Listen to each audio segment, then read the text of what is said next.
The businesses and stuff that are pushing this, they're not pushing this because they want to make life easier for you. They want to make life easier for them because they view you as a cash cow that can be milked every day or every month, whatever.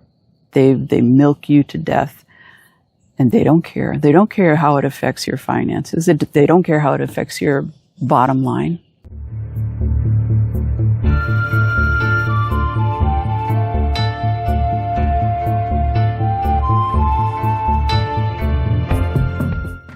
Okay, today I wanted to talk to you about what's commonly referred to as software as a service or the subscription model. Now, there may be a technical difference between the two, but I think there's enough similarity that I'm going to lump them in together in this little discussion. And this applies to software.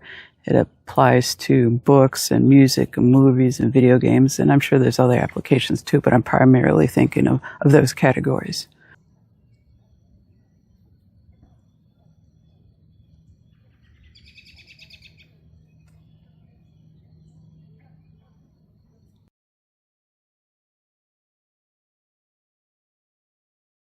Okay, what am I referring to when I speak of the subscription model or the software as a service? Okay, so we're talking about some software or some media where you don't actually own the product.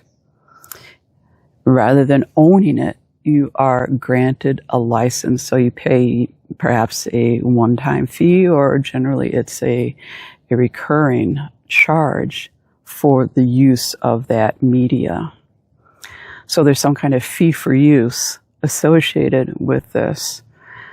And of course, since you just granted the license to use it, you don't have any actual physical media. You don't have a physical copy of the software. You don't have a physical copy of the book. You don't have a physical copy of the music or the movie or the video game. So that's what I'm referring to. And I would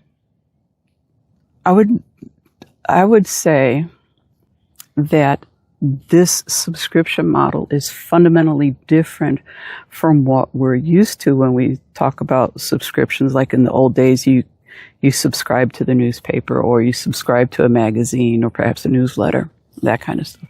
So it's fundamentally different from that, because if you think about a newspaper or a magazine or that kind of stuff, you get something new every day or every month for your subscription. So at the newspaper, you get a brand new newspaper every morning, right? They didn't give you yesterday's edition.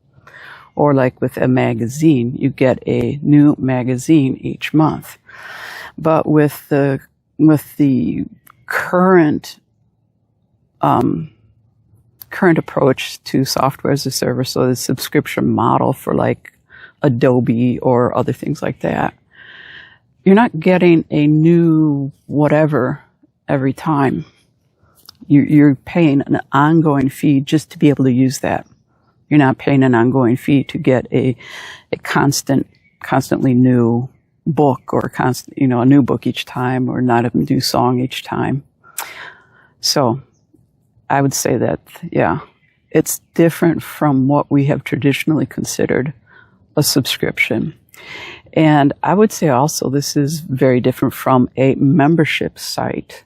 Now, I know that membership sites are very popular on the internet. You pay, $5 a month or $100 a year or something like that. And then you have access to a members only website where you can, read articles or play games or whatever. But that's a little different, because like with a membership site, at least the better membership sites, they're going to have constantly fresh new material, new content. So you're not looking at the same thing over and over again, like with a book or that kind of stuff, like a book on Kindle or what have you. So that's what I'm talking about, this modern version that we call the subscription model.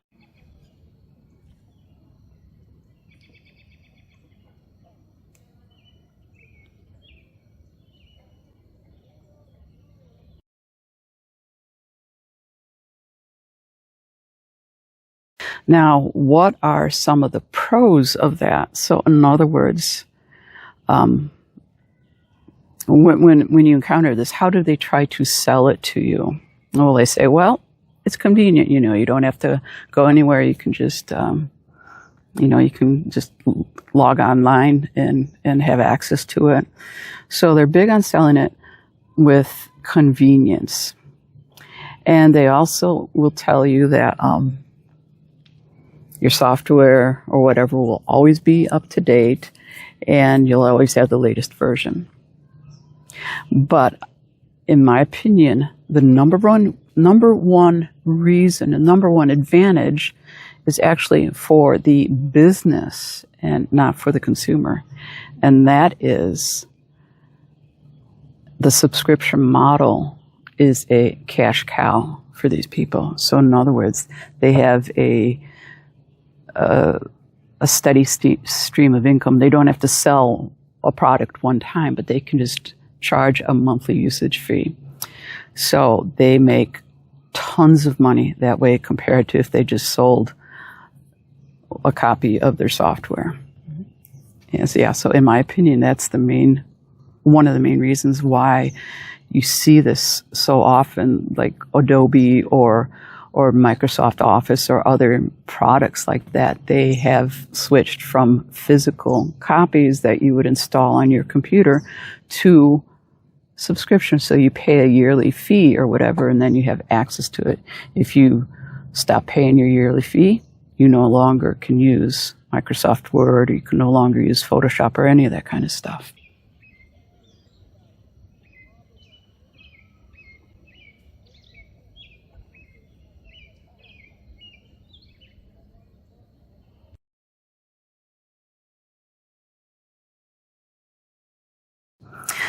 So those are the pros. Well, what about the cons? Well, I think a major con is that even though you're paying for this, you don't truly own it. There is no true ownership. You can buy a movie on Amazon Prime, for example, buy as opposed to rent. And all that means is you have unlimited access to it. You don't have to pay each time that you watch it. You watch a movie. But it's not true unlimited access, because they could decide at any time, we're not going to offer this, or just yank it from our library, and then even though you paid for it, you don't have access to it at all. So it's not true ownership. Just remember that. It's granting a license to be able to use it, not truly owning it. And I think that's a huge, huge issue. And kind of related to that is that there is no physical media.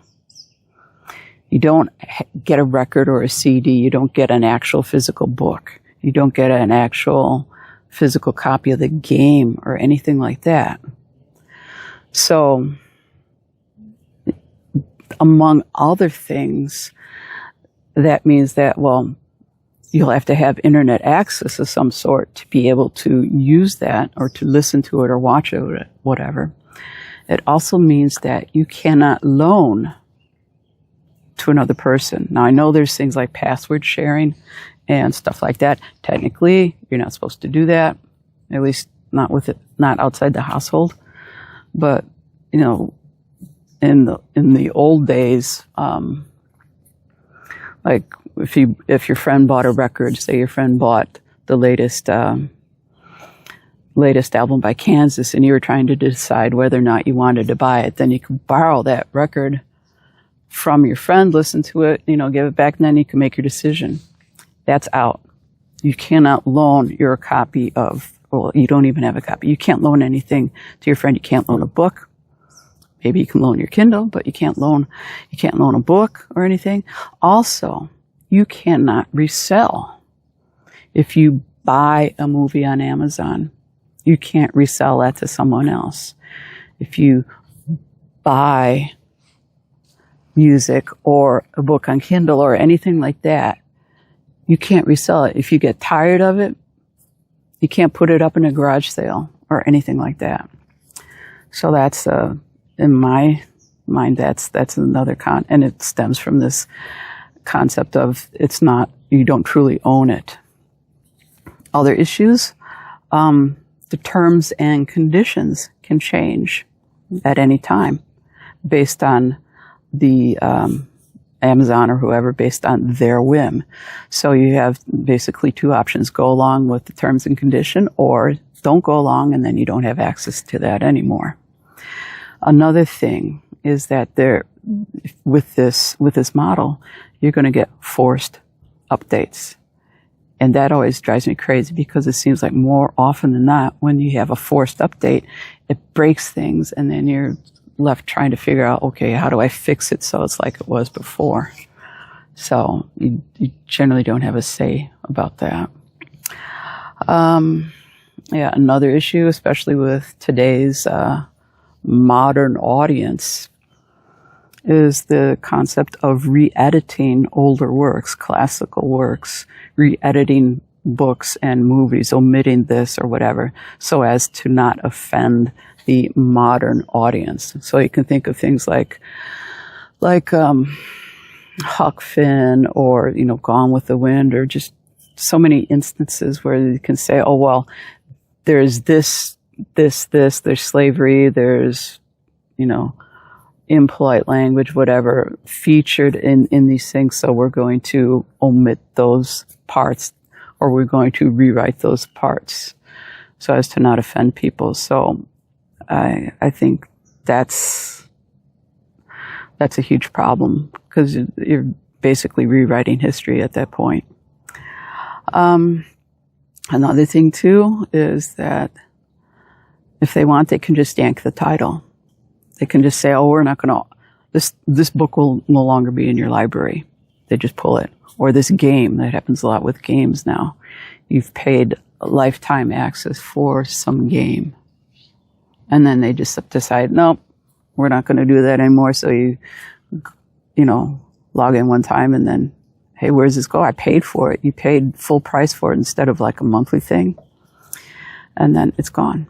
So the titles can just disappear. They can just yank them whenever they feel like it. So those are some of the cons.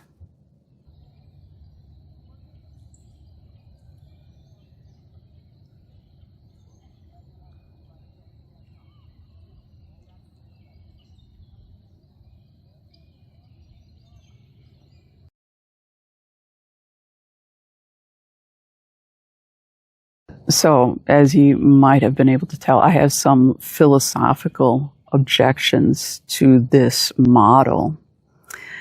And for me, a big one is this redefinition of ownership. What does it mean to really own something, When you no longer have something except by complying with the rules. So in other words, complying with their terms and conditions, or paying your monthly fee or whatever, you don't really own it.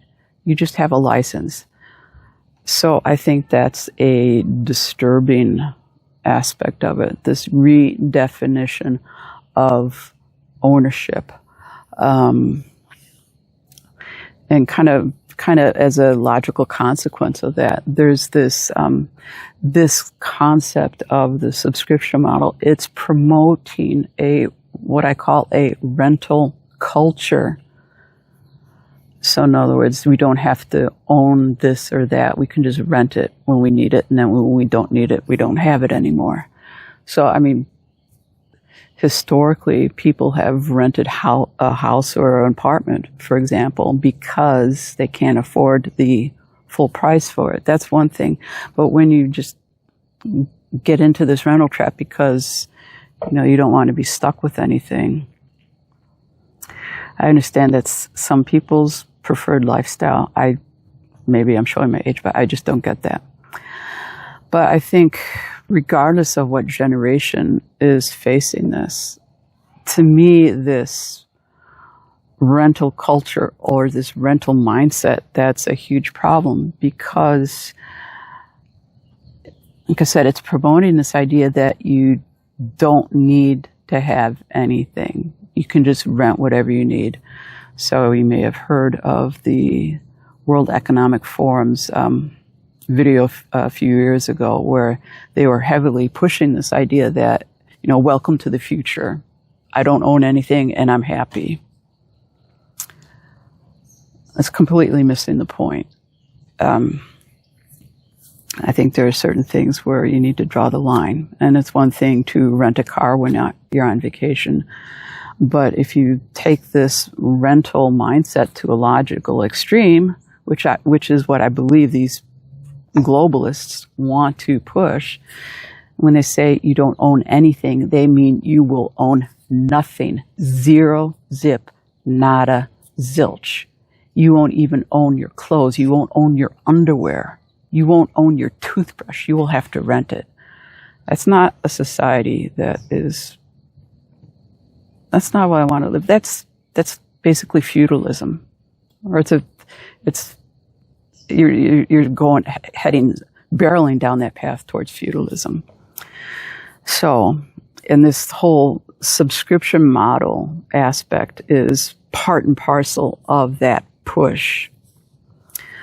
Another thing, especially in today's economic climate where a lot of people are feeling the financial pinch on all sides, is the subscription model means that you've got recurring payments. More often than not, they encourage you to, put in your credit card information and then they charge you so much a month. And it's extremely easy to lose track of what you've subscribed to and what you haven't. There's even like apps now where you can download an app and you enter your information and however it does it, but it'll find all the things that you're subscribed to. And then you look at this, oh my gosh, I forgot about that. And you have this whole list of things that you subscribe to. And see the makers of these kinds of apps will say, you can save money by getting rid of unwanted subscriptions. But this subscription model, this software as a service, is going to, promote that type of issue for people. It's going to promote, subscription for this, subscription for that. And not only is it hard to keep track of, but think about it. If you've got all these subscriptions and you only use a handful of them, you got a ton that you never use, you're wasting money. And since it's easy to forget about, it's easy to, have hundreds of dollars potentially go out the door just because you're caught in this trap of subscribing for everything. You're forgetting about the things that you've subscribed to. And yeah, you can keep track of it if you use something like a spreadsheet or that kind of stuff, but let's face it, how many people are going to keep up on that? Not very many. That's why they have apps that'll help you with this. But so these recurring payments or these recurring charges, not only it's easy to forget, it's a pain to chase all that stuff down, but then it's adding unnecessary charges to your household expenses. You forget that $5 here and $10 there, you get enough of them, that's going to add up, especially in today's climate where the price of everything is going up. You don't need to be spending $10 a month here or $5 a month there. So I think that's an unnecessary burden to a lot of people. Another aspect, I believe, of this software as a service or this subscription model is that there's a huge potential for backdoor surveillance. And it could be government surveillance, but it doesn't even have to be government surveillance. It could just be surveillance from the company. So what they're doing is they are data mining you. They're vacuuming up all your data and then they sell that to everybody under the sun. So that's a huge problem.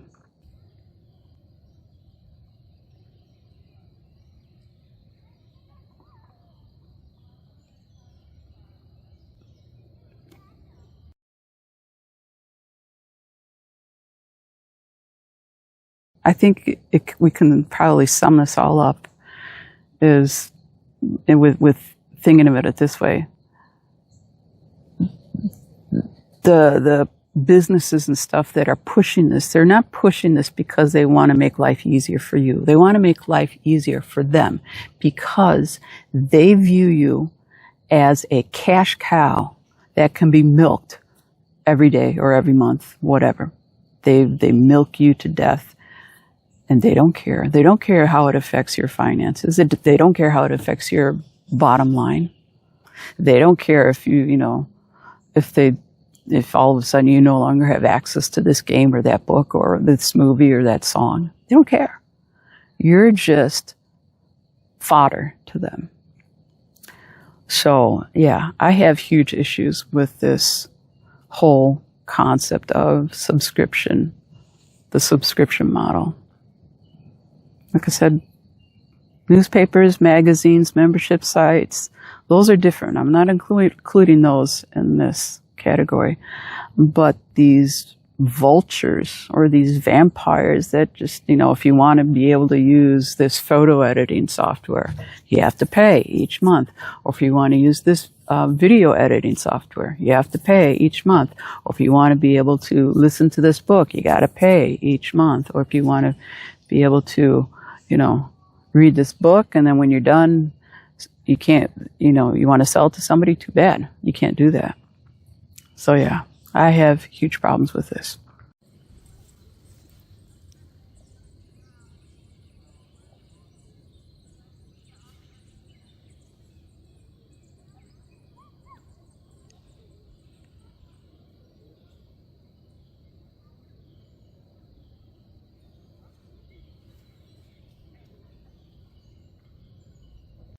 But that's just what I think. Maybe I'm old-fashioned, maybe not. What do you think about that? What are your views, or what's your take on this thing that I'm talking about, this subscription model? Do you think it's a good idea? Do you like it? If so, tell me why. Or if you don't like it, maybe you can explain why you don't like it. I've already explained my view on it. So, yeah, let me know what you think. Drop a line in the comments and let's have a discussion. I look forward to hearing what you have to say about it. So that's it for today. I will talk at you later. Bye.